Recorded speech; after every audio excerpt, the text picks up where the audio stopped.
Up next on The Bottom Line, providing pathways to careers. We'll take you to a newly remodeled county high school. Well, Edison gave me that step for college. I will be one step ahead of the game. A program that gives the disabled opportunities to succeed. You know, coming here just has me smiling like right up here. We'll introduce you to Bob Raver, the founder of NoTill farming here in Montgomery County. I tell you, Susan, I can't say enough for this county government and how they supported agriculture. And we get personal with a special graduation ceremony.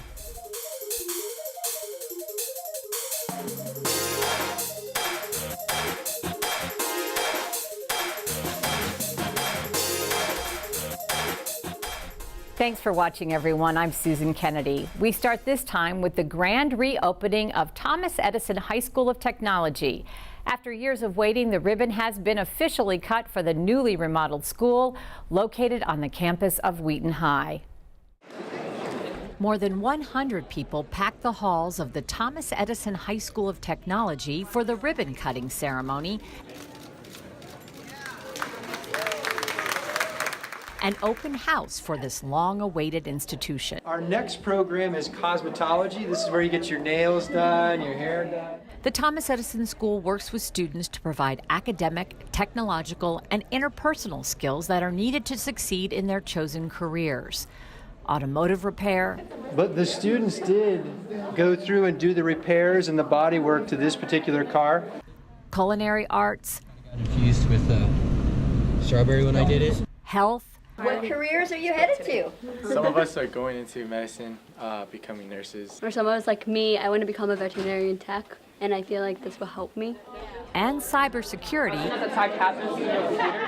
are just a few of the many pathways students can choose to take classes in while they are still in high school. Cybersecurity is going to help me for my future company because I want to protect my own security, but I also want to employ people. Well, Edison gave me that step for college. It's giving me like early knowledge that probably people in college won't have when I arrive there. So I will be one step ahead of the game. Having this step from here, it's already telling me that you can do it. Don't give up. Just keep going. After many years of delays due to funding constraints, Council Vice President Nancy Navarro worked to make sure the modernization of Edison was not overlooked.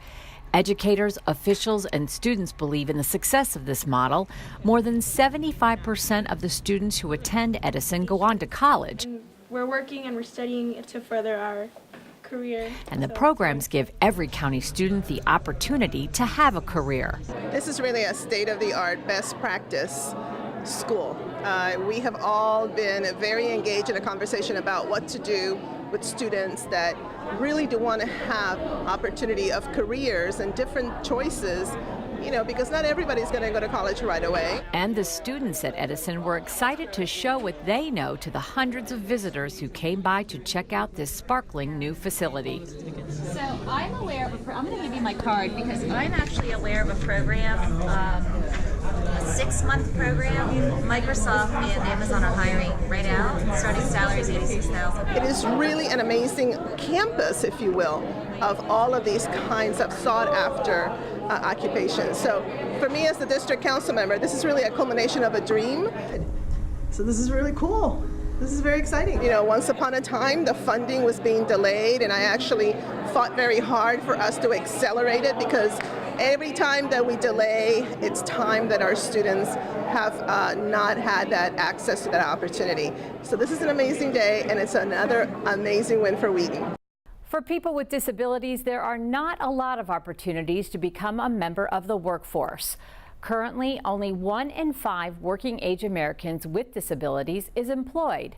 Though so many of these individuals want to work, there is a skills gap. Here in Montgomery County, a program to close that gap is proving to be a great success. For people with disabilities, there are not a lot of opportunities to become a member of the workforce. Currently, only 1 in 5 working-age Americans with a disability is employed. Though so many of these individuals want to work, there is a skills gap. Here in Montgomery County, a program to close that gap is proving to be a great success.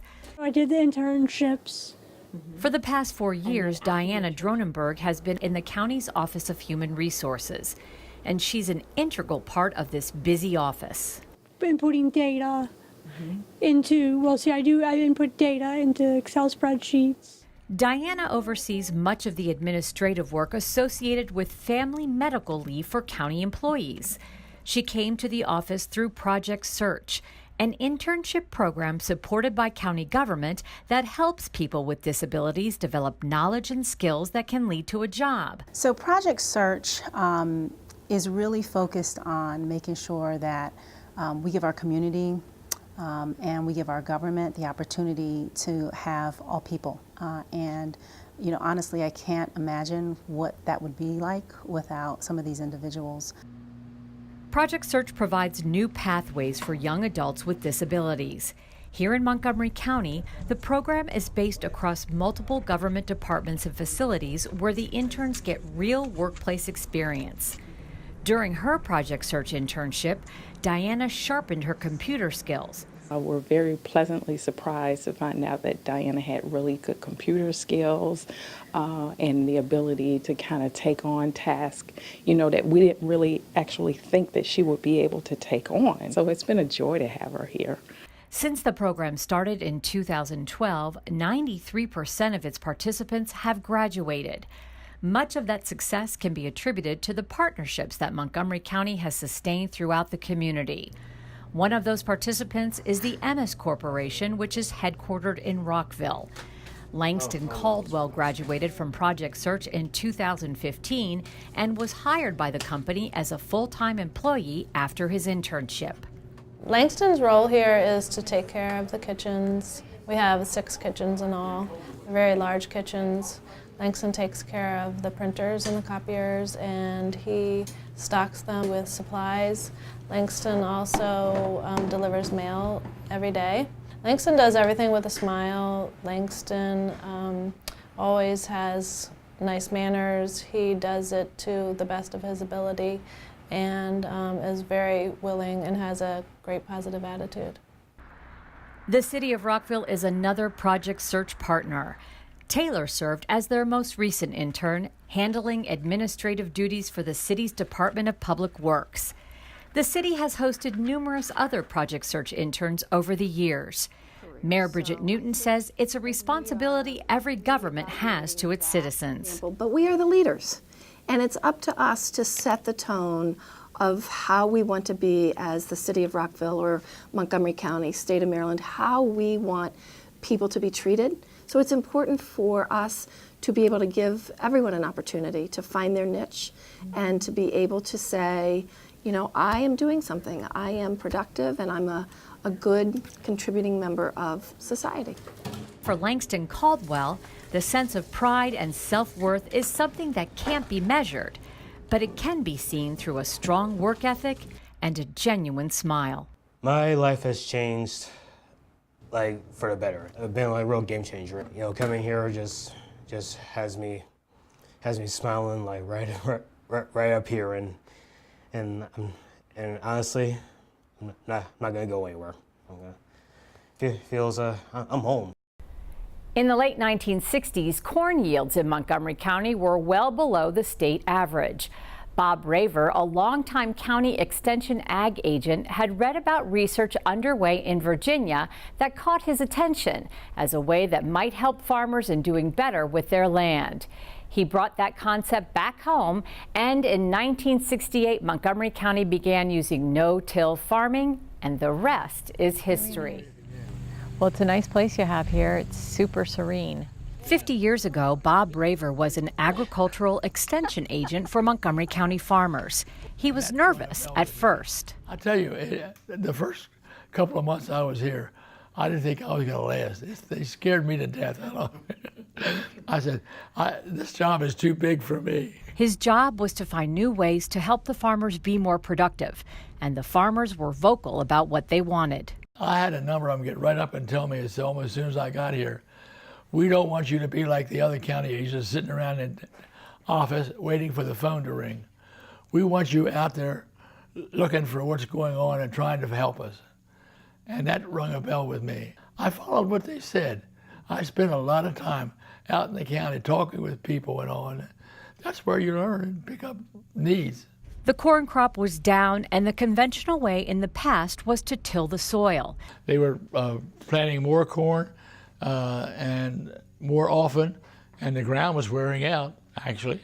And consequently, the yield was going down as well. Tillage is the preparation of soil by digging, stirring, and overturning.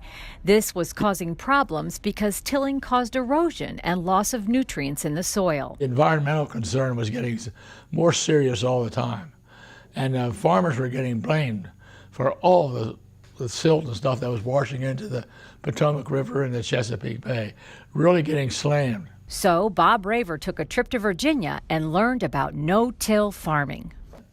It was quite revealing. Actually, he had them planted right beside conventional tillage and no-till, and the corn was about hip high, something like that, and they were birthed exactly the same. That got me started. This was 50 years ago. This was a really long time ago. Were you surprised at how willing they were to sort of change the way they were doing things so drastically? Not really, no. Man, I tell you, it wasn't hard to get their attention because they were ready for something. And within 4 years, 85% of all the tilled ground in Montgomery County was no-tilling. That's a pretty fast change. What has been a great mechanism in the farming aspect of doing a no-till. Recently, Mike Jameson and his father, Jamie. Believe me, if it hadn't been for the encouragement of Bob Raver and a bunch of us all feeding off of one another to where it is today. He gave a demonstration to citizens about the process of no-till. The machine cut like a knife, causing little disturbance to the soil. See here, you can virtually can't even tell. Can't hardly tell. Can't hardly tell that it was. We realized that we could save on fuel. We could save on the many trips across the field. The carbon emissions, it reduces a lot of sediment erosion, and plant our seed directly in the soil with zero tillage. Bob Raver is retired, but he still likes to keep up on the ag news, like the price of corn. He's proud of living in a county that values the agricultural reserve. I tell you, Susan, I can't say enough for this county government and how they supported agriculture. And they've listened to a lot of the ideas that people had. The setting up of this ag reserve was critical to it. And we've had a good relationship all along, but we've kept them informed. And I think that's the secret. You've really accomplished a lot in your career in Montgomery County. You have a lot of awards to show for it. There's another Montgomery County, Maryland thing right there. You were sort of a founding father, if you will, for no-till farming. How does that make you feel with this legacy? I almost can't find the words to say it because I love the work I was doing, truly loved it. And from this day forward, Robert Raver, the individual who pioneered this technology, will be referred to as the father of no-till agriculture. To be rewarded and have it adopted and to take off like it did, that's payment enough. I mean, that was it. I was so happy. And then for the people to honor it and respect it and all, it's just, well, I feel like I'm the luckiest guy in the world.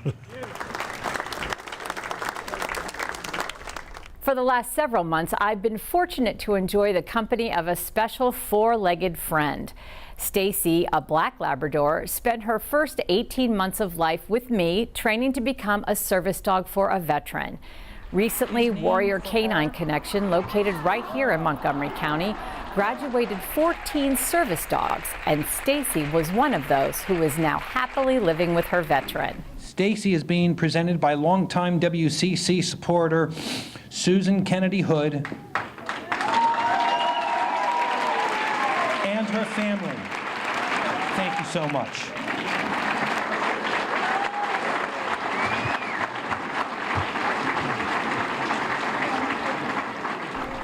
Well, that does it for this edition of The Bottom Line. For County Cable Montgomery, I'm Susan Kenedy.